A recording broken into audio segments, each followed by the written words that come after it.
Good morning. This is Jason Dean coming live at you again from Film Fanatic headquarters. It is 10 o'clock on a Friday. Hard to believe it's Friday already. Oh, this week just blew by. I came back on Sunday. Actually, I came back Monday from being out of town for a while for my girlfriend's grandfather's funeral. So I was away for about 5 days. And then the week before that, or the weekend before that, I was away on tour with Osmia, and I was back for a couple days, and then we left. I was back for like 2 or 3 days, and then I took off again out of town. So it was really nice to finally be back home here this week and kind of settled in and back to making these videos. Hadn't I didn't usually when I go out of town or whatnot. I did a couple of tours this year, um, one bigger one, and I usually don't bring my laptop with me. And then just in general, like if I go out of town for a weekend or whatever that entails, I usually don't bring my computer, and so I usually take a break. But there was a long gap where this summer where I didn't get to do any videos, and then the last couple of weeks were pretty hectic, so I was away. And it's funny because after about 3 or 4 days, I start going through this like crazy kind of withdrawal of not making videos, but then especially not being able to watch a movie. So it's nice to be back in the rhythm of that. So so yeah, I did a show. I just uploaded it. Yesterday was, of course, September 11th, and so I usually don't do shows that are about, I guess, a worldwide tragedy. I usually don't like do things that way, but I did feel a desire to do something yesterday about September 11th, and I tied it directly to movies because you know, as insane as that day was and those events, I had a pretty close and tough. Uh, well, we shouldn't say tough, but I definitely had that day was very related to movies, and then I wanted to tie in films that came out, shortly after September 11th that I felt were, especially one or two films that I thought were really great as far as, you know, um, representing what that situation was like. So I just uploaded that video, so check that out. And I want to thank the all the folks who have been subscribing to the channel here, and the fellow film fanatics that always comment on the videos. I usually do. I usually respond to every comment that people post. I really appreciate all the love. I couldn't be really doing any of this crazy stuff without that kind of support. And the best thing about it is just, finding some other folks out there that are just really enthusiastic and just are really, truly in love with film. So that's what it's all about. And today's show is on a movie, another shark movie. I did a big show. I think it was a probably well, I was able to upload it. I think it was last week. It's been up for a little while now. But when I came back from tour, we did this. I did this little last, well, not this past weekend, but the weekend before. I did a little mini tour with Osmia, which is a really uh, awesome band that I kind of struck gold with, like being able to play with them. It was a really interesting situation because it's a band that I've been a big fan of for quite a few years, and then just kind of situations happened, or a situation happened where I ended up kind of trying out for them, and the drummer had kind of quit, in the middle of, it happened real quick. It was unexpected.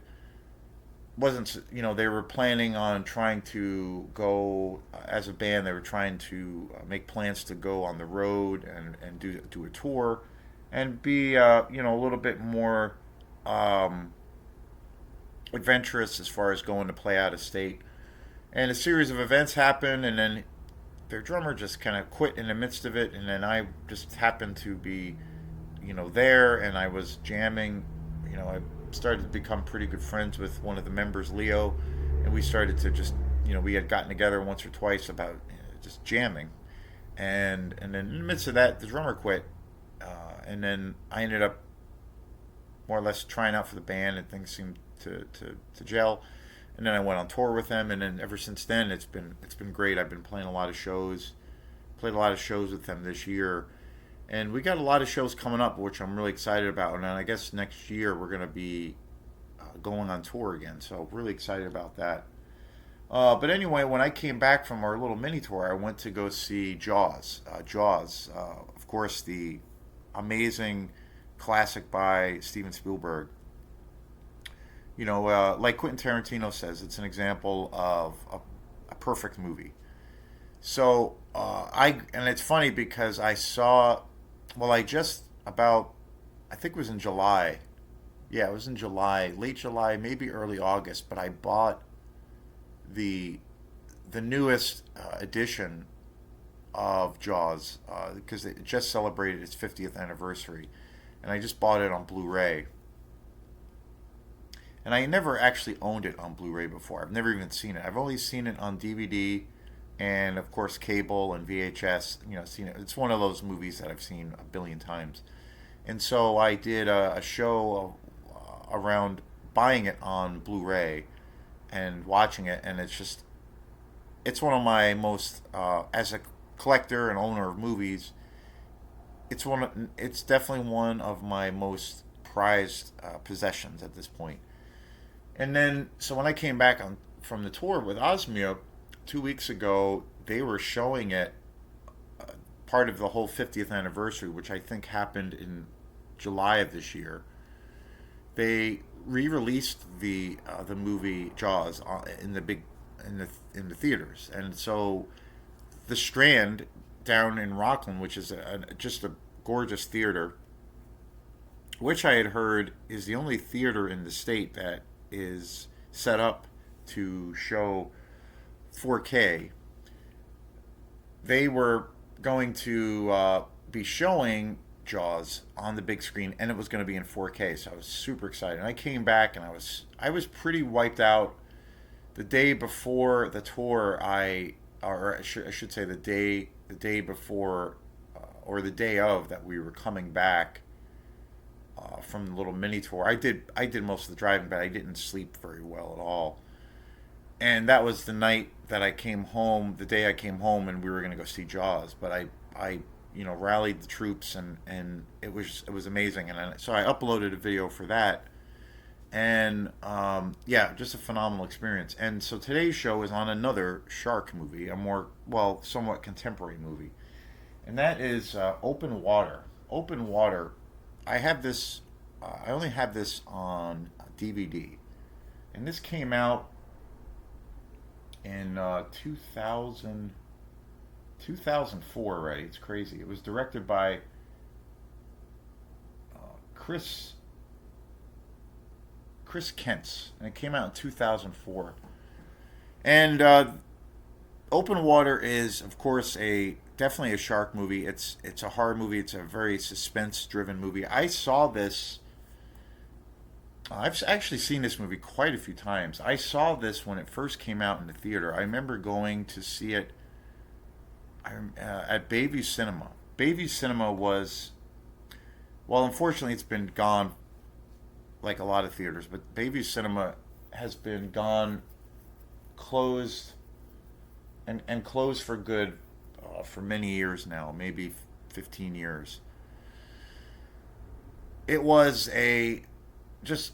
well, Bayview Cinema was one of the best theaters ever, and I have so many great experiences with that theater. It was this beautiful theater in downtown Camden, Maine, that was owned by a very wealthy guy who was pretty eccentric, and he really loved movies. He really loved a lot of kind of art house foreign films. So that was kind of what was shown there most of the time. But they had everything. I remember even going to see some of the Lord of the Rings movies there. But he particularly as the owner of that Baby Cinema, I think his name was Doug.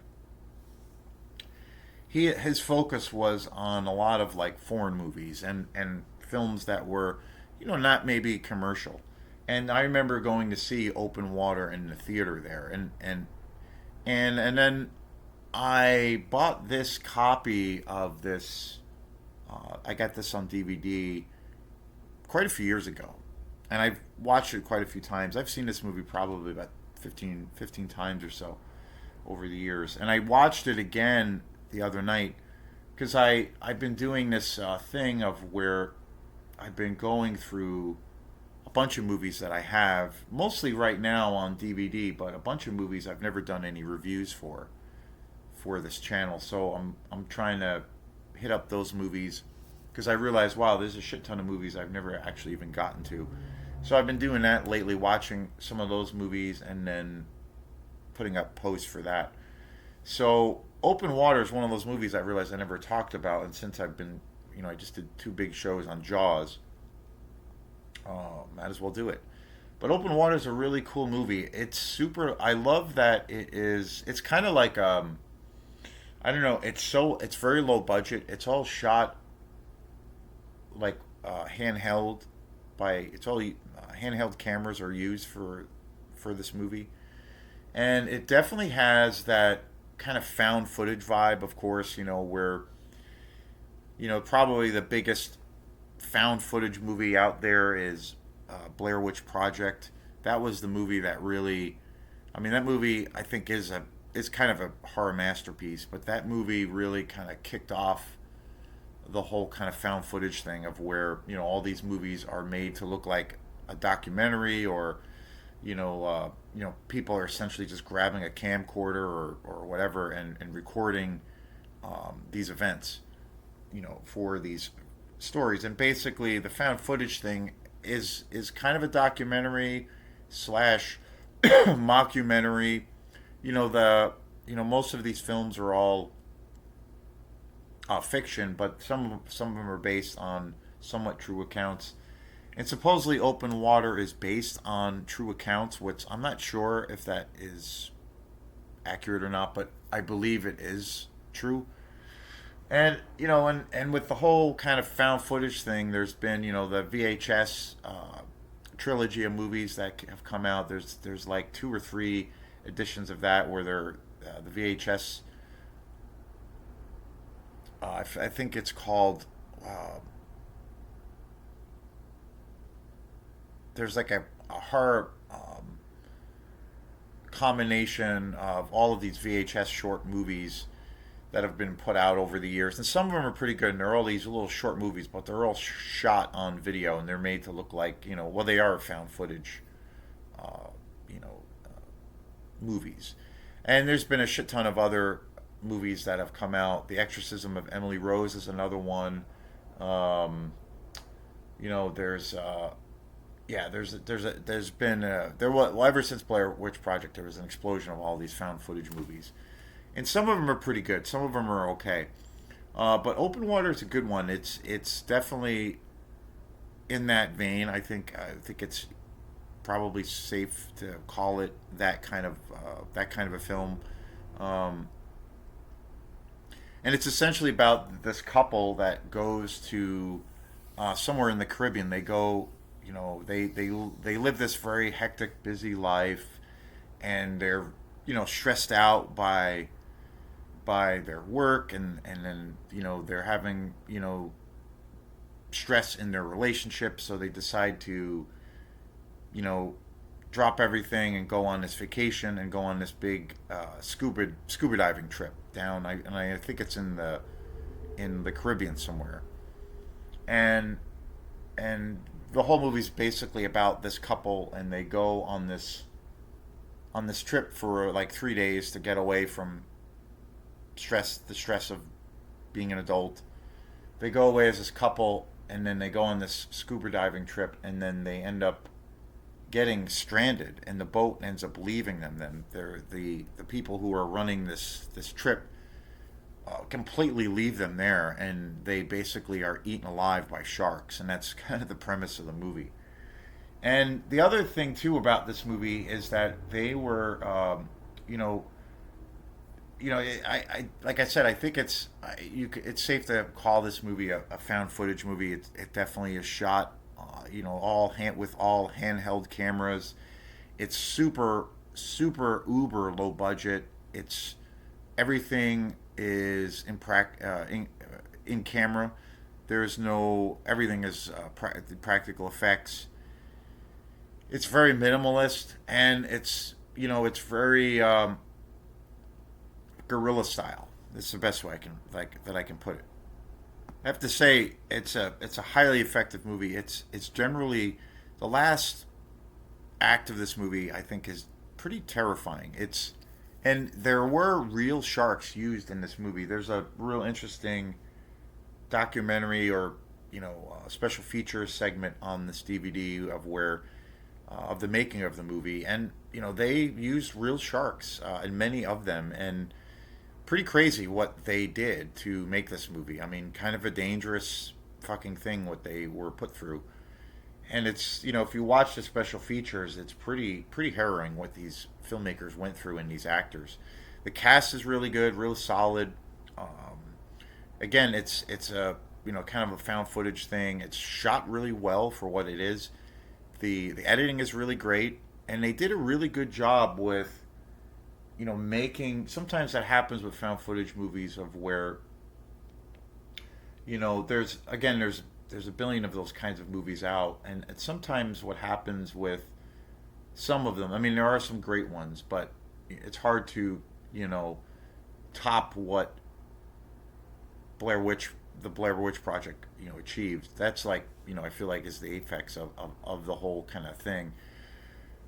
But I think sometimes, and again, there are some very good movies in the genre, but they're one of the problems that sometimes happens, I think, with some of the found footage movies is like it lacks a little bit of punch as far as maybe the editing or the making it feel, getting it on par to where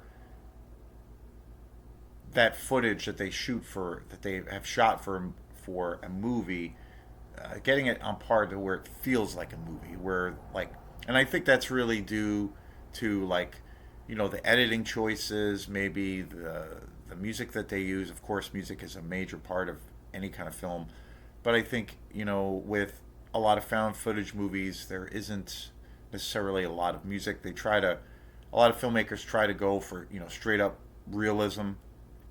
This movie does a really good job with using music, and sometimes the lack of music can really give you this feeling of, well, somebody just turned on the camera and they just said go, and to the actors, and they hit the ground running, and sometimes the editing is so choppy that it can be generally hard to watch. Where the camera's bouncing all over the place and it's hard to see what's going on.